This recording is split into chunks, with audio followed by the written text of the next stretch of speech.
మగవులు మెచ్చే ఆషాఢం sale Chennai shopping mall ఆడి KG sale.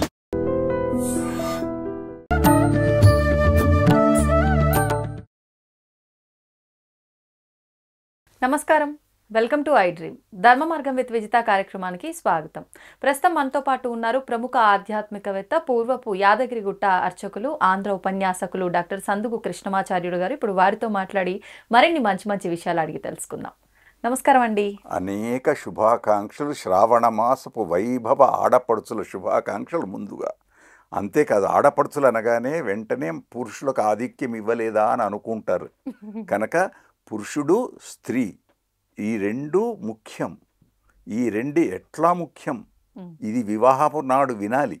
పెళ్లి పిల్లగాడు పెళ్లి పిల్లవ ఇద్దరు, వరుడు వధువు తెలిసి ఉండాలి. జీవితం అనేది సంసారం అనే బండి. ఆ బండికి రెండు చక్రాలు, ఆ చక్రాలే భార్యాభర్త. అది కాదు అనుకుంటే ముందు నడవటానికి ఉండే పశువు ఉంటుందే, ఆవు ఎద్దు, ఇద్దరు స్త్రీ పురుషుడు ఒకటి. అంతఃపురం మేము మాట్లాడేటప్పుడు ఒక మాట అనుకున్నారు, ఇంటికి దీపం ఇల్లాలే అని ఆడవాళ్ళ దిక్కే ఎక్కువ మార్కులు ఇస్తున్నాడు పండితుడు గారు, మాకు పురుషులాది ఏం లేదా అనుకున్నారు.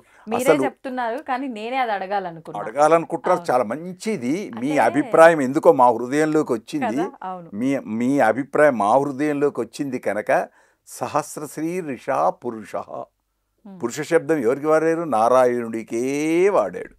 ఒకటి పురుషాధిక్య ప్రపంచంలో అహంకారం వేరు, అది వేరు. కానీ పురుషుడు నారాయణుడు ఒకటి. రెండు ఇక్కడ మన దగ్గరికి వచ్చే వరకు మనం కూడా చతుర్విధ పురుషార్థాలు అంటాం.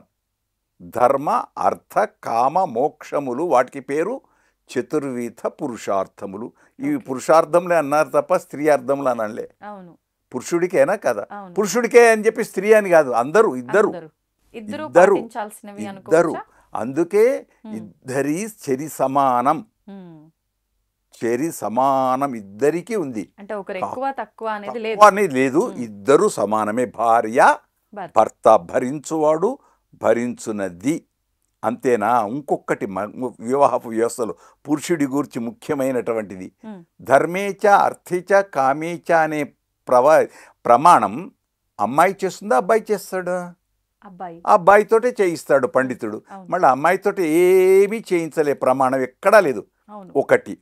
రెండు, పురుషుడికి అబ్బాయికి పెళ్లి కంటే పూర్వం ధర్మ ప్రజా సంపత్త్యర్థం స్త్రియం ఉద్వహే, ధర్మ ప్రజా సంపత్తి కొరకు ఈమెను నేను వివాహం ఆడుతున్నాను, స్వీకరిస్తున్నాను. మళ్ళీ అదేంటి?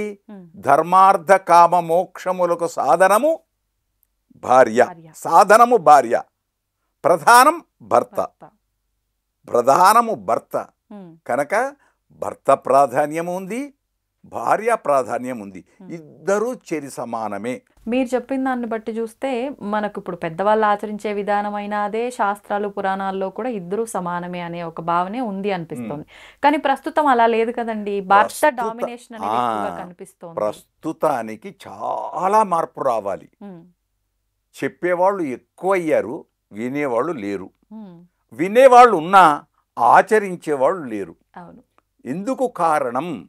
ఒకటే ఒక కారణం, అహం, నేను అనే పదార్థం ముఖ్యం. ఆ నేను అనే పదార్థం పెద్దగా లేదు.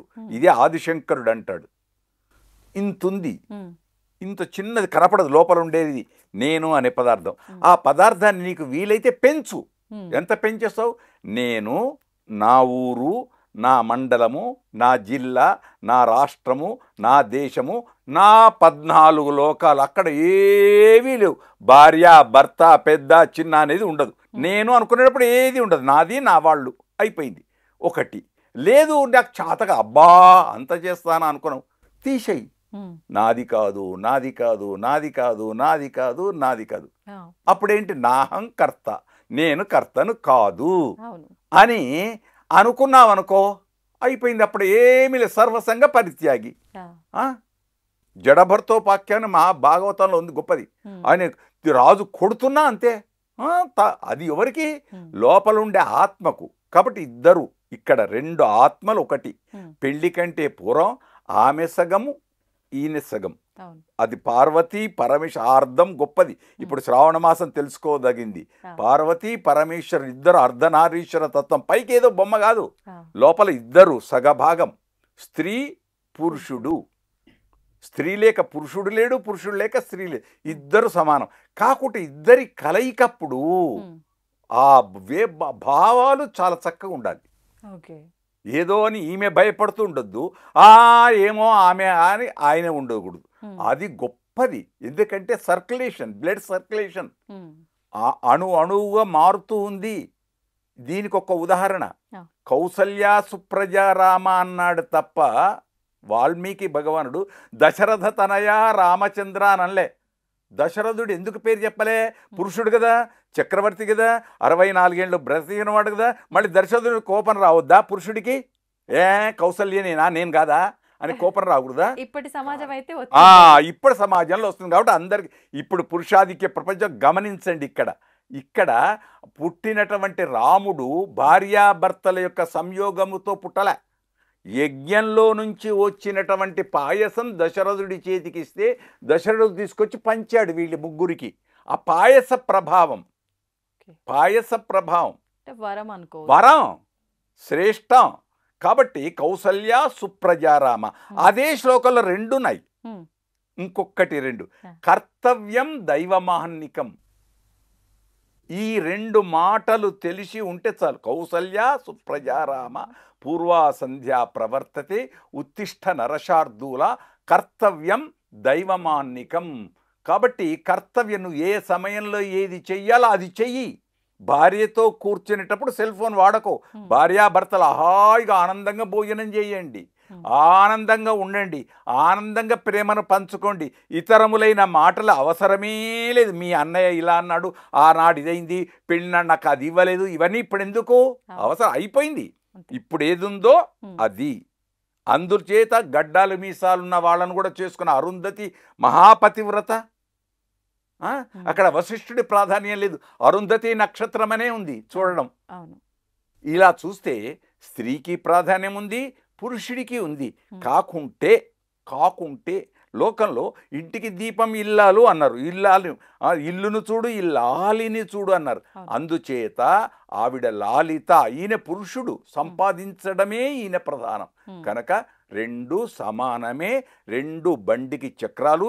ఈ రథమనే సంసార జీవనానికి సమప్రాధాన్యత ఉండాలి.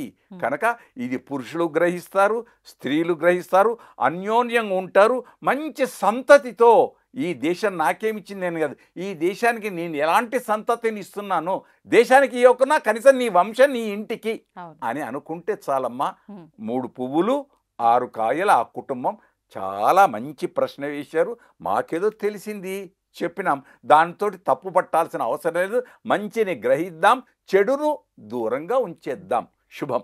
ఇప్పుడు అంటే మీరన్నట్టుగా ఈ విషయాలన్నీ కూడా గ్రహించి ఎవరి పాటికి వాళ్ళకు ఒక ఆలోచన వచ్చి మారితే పర్వాలేదు. కానీ కొంతమంది చాలా మొండిగా ఉంటారు. అంటే ఆడవాళ్ళు మీరు చెప్తే మేము వినేదేంటి, మీరు అంత అంటే వంటింటికి మాత్రమే పరిమితం అనే భావన పోయినప్పటికీ కొన్ని ఇళ్లలో మాత్రం ఈ భావన ఇంకా నడుస్తుంది అని అనిపిస్తూ ఉంటుంది. అంటే ఆడవాళ్ళుగా జన్మించిన వాళ్ళు కొన్ని రకాల విధానాలలో నిత్యము కూడా చాలా ఇబ్బంది పడే ఒక దుస్థితి అనేది ఈ మధ్యకాలంలో మనం చూస్తున్నాం. అంటే నువ్వు మాట్లాడొద్దు, ఆడదానివి, నీకేం తెలుసు, తెచ్చి పెడితే వండి పెట్టేదానివి, నీకు అంతవరకే, ఈ భావన ఎక్కువగా చూస్తున్నాం కొన్ని ఇళ్లలో. ఇది పోవాలంటే మగవాళ్ళ విధానం ఏ రకంగా మార్చుకోవచ్చు? పెండ్లి దగ్గరనే స్త్రీకి ఎన్ని రకాలు చెప్పారు. ఆవిడనే మంత్రి, భోజనం దగ్గర తల్లిగా తినిపిస్తుంది, భోజనం దగ్గర కొందరేదో అంటారు విన్నారా, భర్త ఇది భార్యకు వచ్చే వరకు భార్య జేబు చూస్తుంది, తల్లి కడుపు చూస్తుంది. తప్పు, అవి ఉంటే ఉండొచ్చు కాక.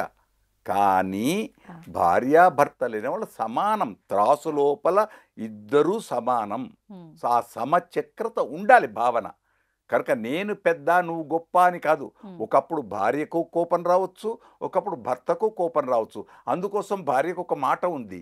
మళ్ళీ ఇక్కడ అత్త మీది కోపం దుత్త మీద చూపించింది అంటే అక్కడ పడి ఏ ఇంటి నుంచో వచ్చింది ఆమె. ఇంటి యొక్క గోత్రము పోయింది, వంశము పేరు పోయింది, త్యాగమయ్య ఆవిడ. మానవజాతి మనుగడకే ప్రాణం పోసింది మగువ అన్నాడు సి నారాయణ రెడ్డి గారు. మళ్ళీ పురుషుని గురించి చెప్పలే, అయినా పురుషుడు గొప్పతనమే. అయితే ఇక్కడ గుర్తుంచుకోవాల్సింది ఏంటంటే ఆ వచ్చిన ఆమెకు కొత్త ప్రపంచం. అక్కడ ఇంత పెరిగిన ప్రపంచం పోయి నడిచే ప్రపంచానికి వచ్చింది. వచ్చినప్పుడు ఆ ప్రపంచంలో ఎలా ఉండాలి, ఏముండాలి, ఏమిటి అవన్నీ తెలిసి ఉండాలి. తెలిసి ఉండటానికి ఇద్దరూ సమానం, గమనించాలంతే.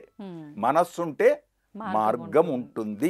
కాబట్టి భర్తకు మంచి మనస్సు ఉండాలి, భార్యకు మంచి మనస్సు ఉండాలి. ఈ మనస్సు కలిగిన వాళ్ళు చెప్పేవాళ్ళు కావాలి. పెద్దలు కూడా మంచి మనస్సుతో వాళ్ళను వచ్చిందమ్మా, కోపంతో ఉన్నాడు, ఏదో జరిగింది, దీన్ని నువ్వు మనసు పెట్టుకోకు అనే అత్తయ్య కూడా ఉండాలి. అన్నీ ఒక్కటి కాదు, ఎన్నో కారణాలు ఉంటాయి. ఆ దుష్ట కారణాలన్నీ వెళ్ళిపోవాలి. సద్భావనాఖిల చైతన్యులు కావాలి.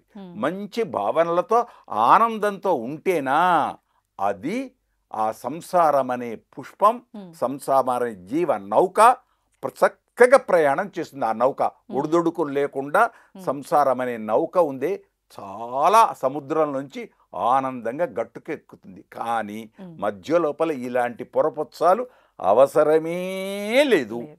వాస్తవం మీరు అన్నది నిజంగా. అంటే ఎంతసేపు ఇంటికి వచ్చిన ఒక కోడల్ని తప్పు పట్టడం పక్కన పెట్టి ఆవిడతో, అంటే మన ఇల్లు అన్నీ వదులుకొని వచ్చింది అని అంటే మనం ఆవిడతో ఎలా ఉండాలి, మనం ఏం నేర్పించుకోవాలి అనే ధోరణి చాలామంది అత్తవారిండ్లలో కనిపించట్లేదు.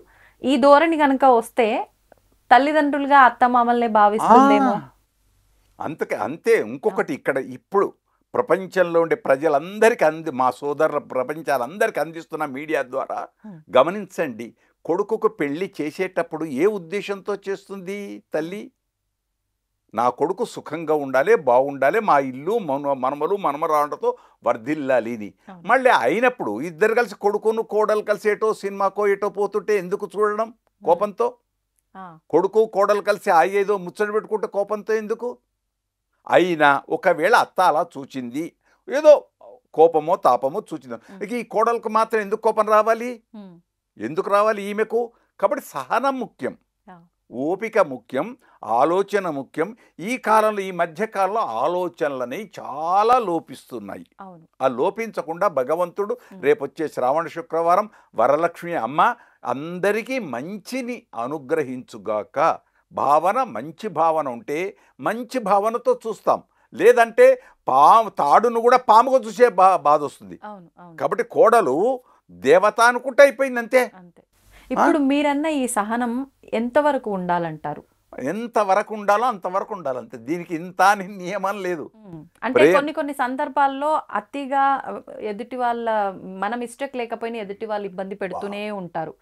అట్లాంటి సందర్భాల్లో కూడా సహనంగా ఉండాలి. చాలా చక్కని ప్రశ్న వేశారు మీరు.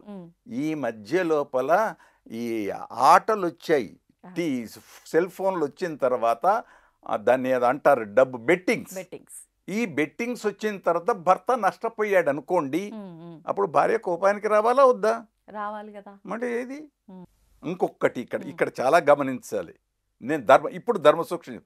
రాముడు అడవికి వెళ్ళేటప్పుడు కైక కోరింది ఏంటి? నారవస్త్రాలు ధరించి దీక్షతో తపోభూమిగా 14 ఏళ్ళు అరణ్యంలో ఉండాలి రాముడు ఒక్కడే కోరింది. ఆవిడ రాముడు ఒక్కడే బయలుదేరుతున్నాడు. సీత ఏమంది? నేను కూడా వస్తాను నీ తండ్రి. ఎందుకు అన్నాడు. రావద్దు, అక్కడ సింహాలు పుల్లు ఉంటాయి, ఇవన్నీ కాదు మా నాన్న ఇచ్చేటప్పుడు నువ్వు నీకు ఒక మాట చెప్పాడు, ఎం సీత మమస్తా సహధర్మ చరితవా ప్రతిచ్చ ఏనాం భద్రంతే. నీకు నేను భద్రం కాబట్టి నేనే ముందు నడుస్తాను, రాళ్ళు రప్పలన్నీ దూరం చేసుకుంటూ వెళ్తాను అనే వరకు రాముడు మారాడు, తీసుకొని వెళ్ళాడు. లక్ష్మణుడు వస్తాడు, సీత కాళ్ళు పట్టుకున్నాడు, అందరూ ముగ్గురు వెళ్ళారు. మళ్ళీ ఆ తర్వాత సీత అడిగింది ఒక పరిస్థితిలో, నువ్వు అడవికి వచ్చేటప్పుడు ఈ బాణాలు కత్తులు ఇవన్నీ ఎందుకు? రక్షణ కోసం క్షత్రియుడు. అప్పుడు అక్కడ అది సీత అడిగింది కోపానికి రాలే రాముడు ఎప్పుడు. కానీ క్షత్రియ ధర్మం వెళ్ళింది ఎందుకు? రాక్ష సంహారానికి. లోపల అంతర్గతమైన భావన వేరు. ఋషులు కోరింది కూడా అదే.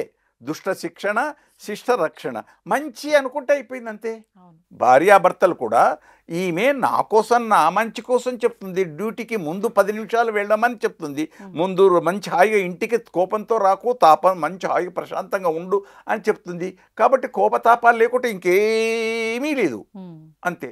నందనవనం, అంతే. నందనవనం ఎక్కడో స్వర్గంలో ఉంది అని కాదు, ఇంటికి దీపమే ఇల్లాలు జ్యోతి ఆ నందనవనం. అయితే ఒక్కటి ఇక్కడ ఇంటికి దీపం ఇల్లాలు దీపం అన్నప్పుడు ఇంకొక ఉదాహరణ చెప్తాను, తప్పు పట్టదు ప్రజలారా గమనించండి.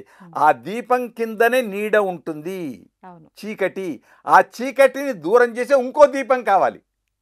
ఈ దీపానికి ఆ దీపం, ఆ దీపానికి ఈ దీపం, ఈ 2 దీపాలు ఉన్నప్పుడు ఇక్కడి నుంచి చీకటి అక్కడ పోతుంది, అక్కడి నుంచి చీకటి అంతా మొత్తం వెళ్తారు. ఇదే భార్యాభర్తలు 2 దీపాలు అనుకుంటే అయిపోయాయి. ఎక్కడా లోకంలో లేదు సామెత, నా ఉదాహరణ.